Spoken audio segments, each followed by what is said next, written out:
అరే ఈ చిలుకను కూడా తీసుకొచ్చావా? అయ్యో బామ్మగారు, ఈ చిలకంటే పెళ్లి కూతురికి ప్రాణం. ఇది లేకుండా పెళ్లెలా జరుగుతుంది? సరే అలాగే కానివ్వండి. పదండి, అన్నిటికంటే ముందు ఆ దేవుడి ఆశీర్వాదం తీసుకుందాం. పద పద గుడికి. పదండి పదండి, గుడికి వెళ్దాం పదండి.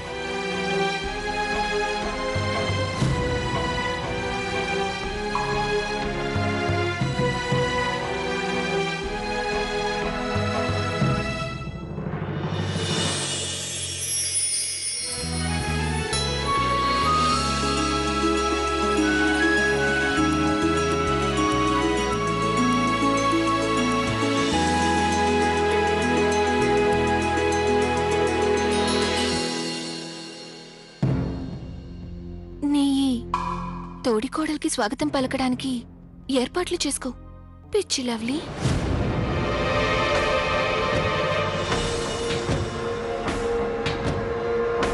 కార్తీక్, నన్ను వదులు. నువ్వు నన్నెందుకు ఆపావు? తనకు బుద్ధి చెప్పాల్సిందే. లవ్లీ ఇలా గొడవ పడితే ఉపయోగం లేదు. మన ప్లాన్ మొత్తం ఫెయిల్ అయింది. అర్థం చేసుకోగలను, కానీ మన ఓటమికిలా తలదించుకోవాల్సిందేనా? తెలియడం లేదు కమల జీవితం ఏమవుతుందో. ఇక్కడెక్కడా కమల కనిపించదేంటి? తనెక్కడికి వెళ్ళింది? తన గదిలో వెళ్ళిపోయేందుకు ప్రిపేర్ అవుతుంది.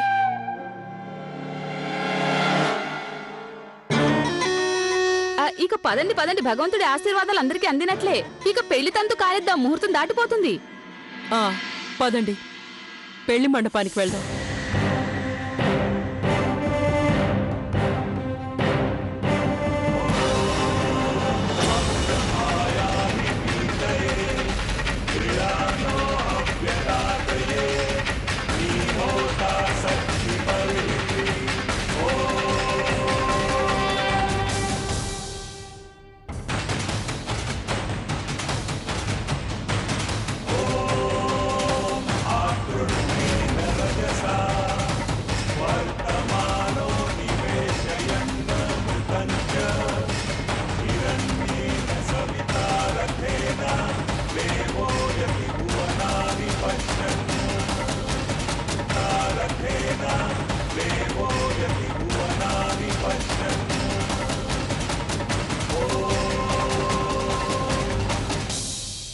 అది అత్తయ్య గారు, ఒకసారి నేను కిందకి వెళ్ళొస్తాను.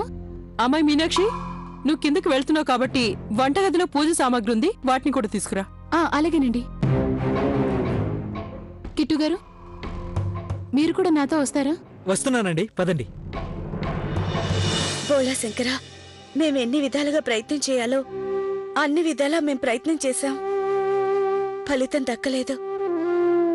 ఇక అంతా మీరే చూసుకోవాలి. పరమశివ, మా నమ్మకాన్ని వమ్ము చేయకు. ఆ అస్మిత ఇంటి కోడలైతే నేను కాదు, మీరు ఓడిపోయినట్టవుతుంది. అలా అస్సలు జరగనివ్వద్దు ప్లీజ్. అరే, ఎందుకు ఇలా తీసుకొచ్చా? ఇప్పుడు చెప్పండి, ఆ టక్కులాడెవరు? దాన్ని కలిసిందికే కదా జోరుగా ముస్తాబయ్యి పర్ఫ్యూమ్ గిఫ్యూమ్ కొట్టుకుని వెళ్లారు. ఎవరా అమ్మాయి? ఎవరా? మర్యాదగా అడుగుతున్నాను, నా కోపం తెప్పించొద్దు. తెలిసి కూడా ఏమీ తెలియనట్టు నటించాలనుకోవద్దు. మీ విషయం నాకు మొత్తం తెలుసు. అర్థమైంది. ఆ అమ్మాయా? ఆ లోలకల సుందరంకి అదండి మీనాక్షి దేవి గారు. అసలు ఏమైందంటే, అది కిట్టు గారు మార్కెట్ నుండి వస్తుంటే ఒక అమ్మాయి నన్ను ఢీకొంది. తను లోలకు కింద పడిపోయింది. దాన్ని అమ్మాయికి తిరిగి ఇచ్చేందుకు కిట్టు గారు వెళ్ళారు. ఆ సంగతి అక్కడతో ఫినిష్ అయిపోయింది. అబద్ధం చెప్తున్నారు మీరు. నాకంతా తెలుసు. మీరు ఆ అమ్మాయితో ఏదో వ్యవహారం నడిపిస్తున్నారు. అందుకే నాతో అబద్ధం చెప్పి తను కలిసేందుకు వెళ్ళారు. అరే, అందరి ఆడవాళ్ళలాగే అనుమానిస్తున్నారు మీరు. నాకు అమ్మాయికి ఎలాంటి వ్యవహారం లేదంటే. నేను అనుమానిస్తున్నానా? మీరు నాతో అబద్ధం చెప్తున్నారు. అయ్యో మీనాక్షి, ఈ కిట్టు గారు నిజమే చెప్తున్నారు. ఇక మీనాక్షి దేవి మీతో ఎప్పుడు మాట్లాడుతుందంటే మీరు ఉన్నదున్నట్టు అన్ని నిజాలే చెప్పినప్పుడు. ఏమండి మీనాక్షి దేవి గారు?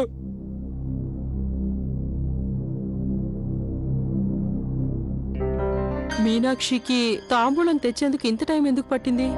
అమ్మా లవ్లీ, నువ్వు కాస్త కిందకి వెళ్ళి పూజ సామాగ్రి తీసుకురా. అలాగే అత్తయ్య.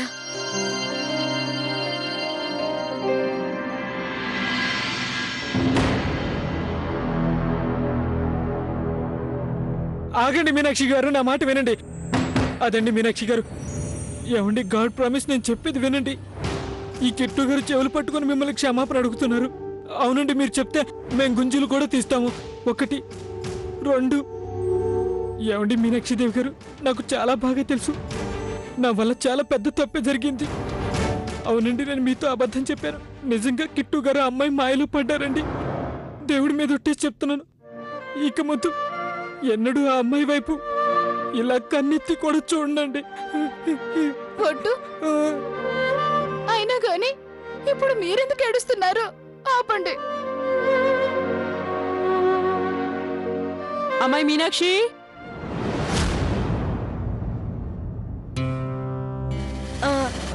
అక్క, మిమ్మల్ని అత్తయ్య గారు పైకి రమ్మంటున్నారు, త్వరగా వెళ్ళండి. మేము అక్కడికే వెళ్తున్నా లవ్లీ. ఏయ్, నువ్వు రావడం లేదా? నేను తాంబూలం తీసుకొని వస్తాను. త్వరగా తీసుకునిరా. పద మీనాక్షి పద, నవ్వు కొంచెం.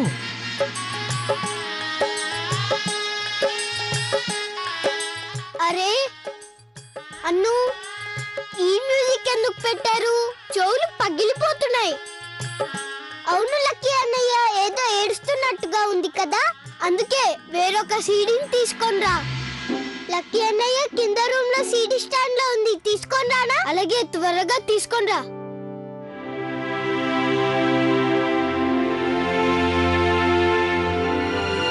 వధూవరులిద్దరూ మాలలు మార్చుకోవడానికి నిలబడండి.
మీకేం దెబ్బ తగలేదు కదా? లేదు లేదు, నీకు తగిలాయా? నాకేం తగలేదు. అయితే నువ్వు పైకెళ్ళు, నేను వచ్చేస్తాను. అత్తయ్య గారితో చెప్పు నేను వచ్చేస్తున్నానని. త్వరగా వచ్చేయండి. అలాగే, నువ్వు వెళ్ళు.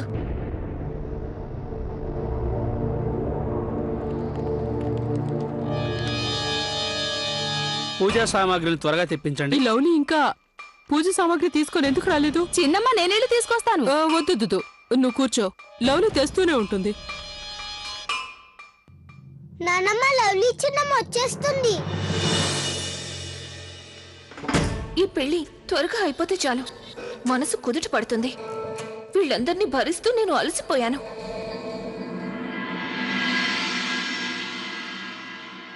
అత్తయ్య గారు, పళ్ళెం. లవ్లీ, ఇంత ఆలస్యం ఎందుకు చేశావు?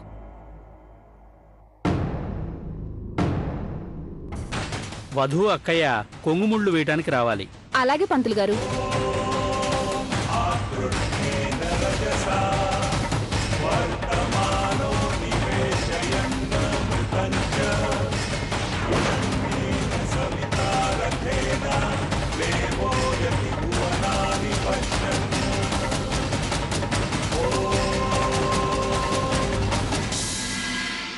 అయిపోయింది పంతులు గారు.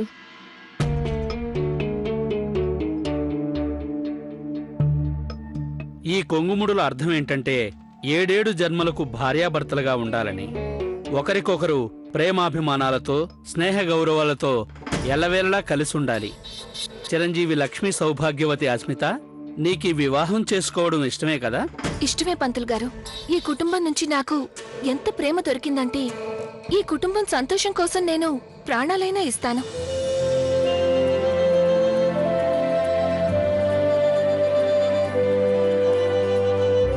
వధూవరులిద్దరూ ప్రదక్షిణలు చేయడానికి నిలబడండి.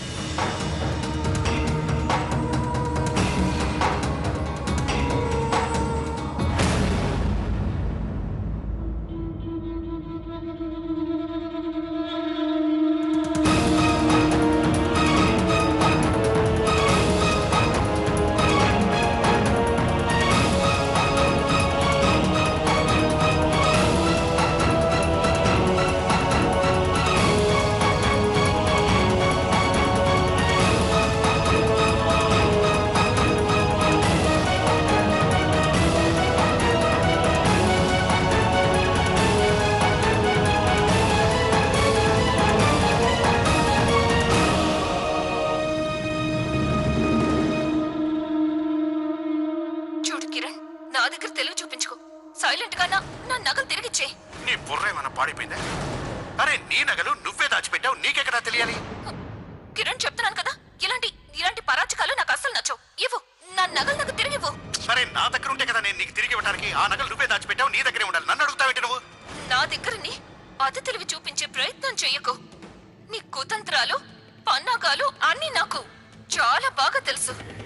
అర్థమైంది, నాకు బాగా అర్థమైంది. నా నగలన్నీ అమ్మేసి వాటి నువ్వు సొమ్ము చేసుకున్నావు.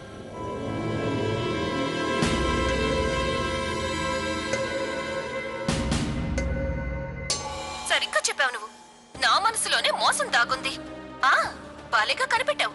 కానీ నువ్వు పాలతో కడిగిన ముత్యం. బహుశా నువ్వు ఇది మర్చిపోయినట్టున్నావు. అదే నీ పేరు మీద పోలీస్ స్టేషన్ లో ఎఫ్ఐఆర్ నమోదైందని.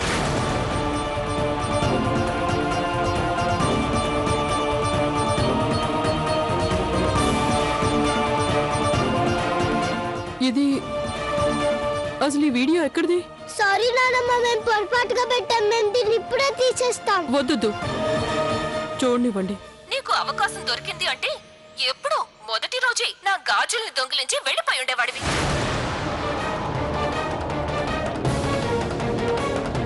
అరే నువ్వే స్వయంగా నిన్ను నమ్మిన ఈ కుటుంబానికి ద్రోహం చేస్తున్నా.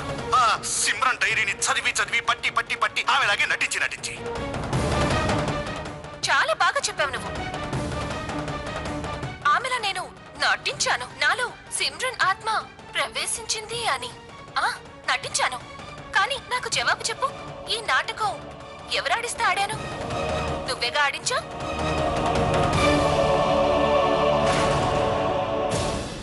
భగవంతుడా ధన్యవాదాలు. ఈరోజు మా కుటుంబాన్ని రక్షించారు.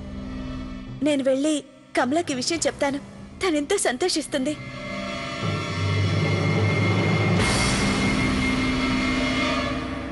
అమాయకపు ఆడపిల్లలా నేను ఎంతో కష్టపడి నటించాను. అందరినీ బోల్తా కొట్టించాను. ఆ లవ్లీకి యాక్సిడెంట్ నువ్వే చేయించావు. ఆర్తి అక్కయ్య, మీరు అటువైపు వెళ్తున్నారేంటి? గెస్ట్లుండి రూమ్ అయితే ఇక్కడుంది కదా. పాట ఏం పాట? నాకు అసలు పాటలే రావే. నీకు ఇవ్వాల్సిన 500 రూపాయలు నేను మీకు బాకీ ఉన్నాను కదా. ఆంటీ, నన్ను క్షమించండి. నిజానికి నాకు అన్ను గురించి, పిల్లల గురించి చాలా బెంగగా ఉంది. అందుకే అక్కడి నుంచి వచ్చాను.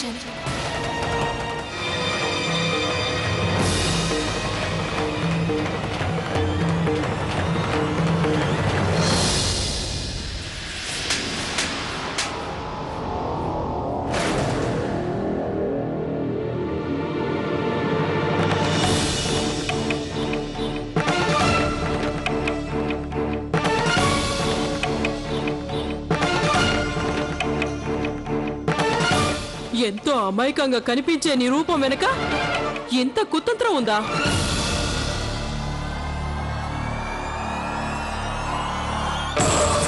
నువ్వు మమ్మల్ని మోసం చేశావు. మా అందరి అమాయకత్వంతో అలుసుగా ఆడుకున్నావు. ఇక ఇది మేము ఒక్క క్షణం కూడా భరించలేం. నడు బయటికి.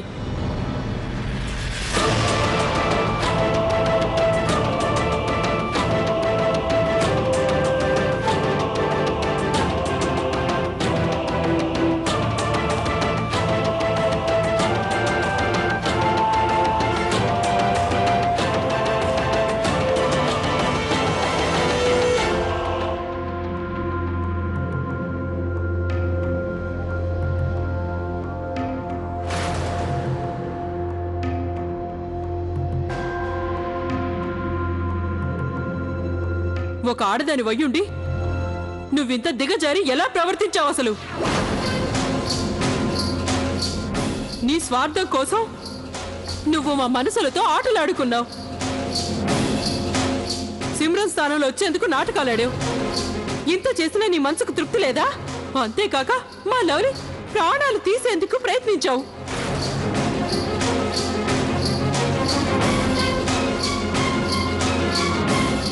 ఒకవేళ తనకేదైనా జరుగుంటే మేం మా కోడళ్ళ కన్నా నిన్నే ఎక్కువగా నమ్మాం. అంతగా నమ్మినా నువ్వు మమ్మల్ని మోసం చేస్తావా?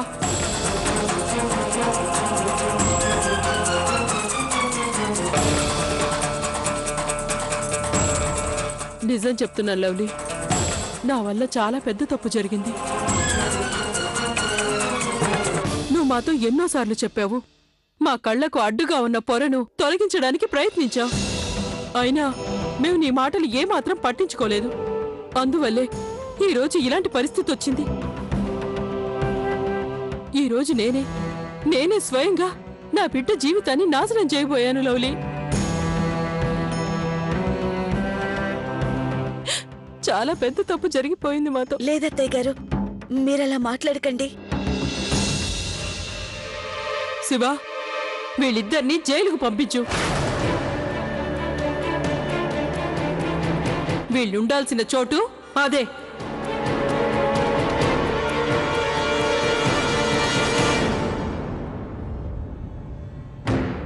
ఇదంతా ఎందుకు చేశావు నువ్వు? మా కుటుంబంతో ఆడుకునేంత ధైర్యం నీకెలా వచ్చింది?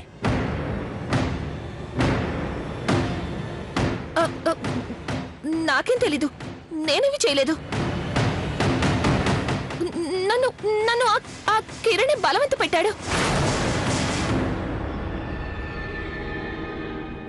ఇక ఆర్తి అక్కయ్య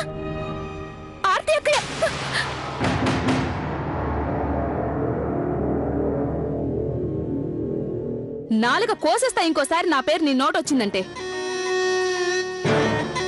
నా దృష్టిలో నువ్వు చచ్చిపోయావు.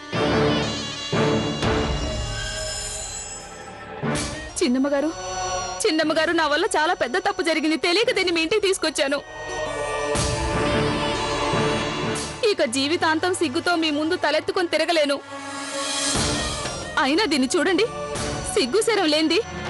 నా పరువు తీసింది, నన్ను ఇన్సల్ట్ చేసింది, పైగా చేసిన కుళ్ళు కుతంత్రాలన్నిటికీ నా పేరు చెప్తుంది.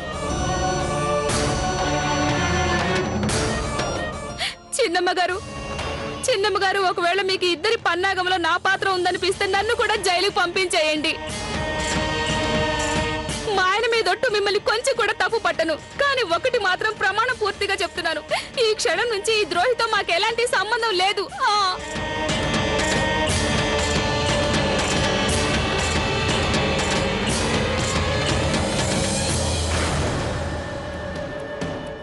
నేను ఇప్పుడే స్టేషన్కి ఫోన్ చేస్తాను.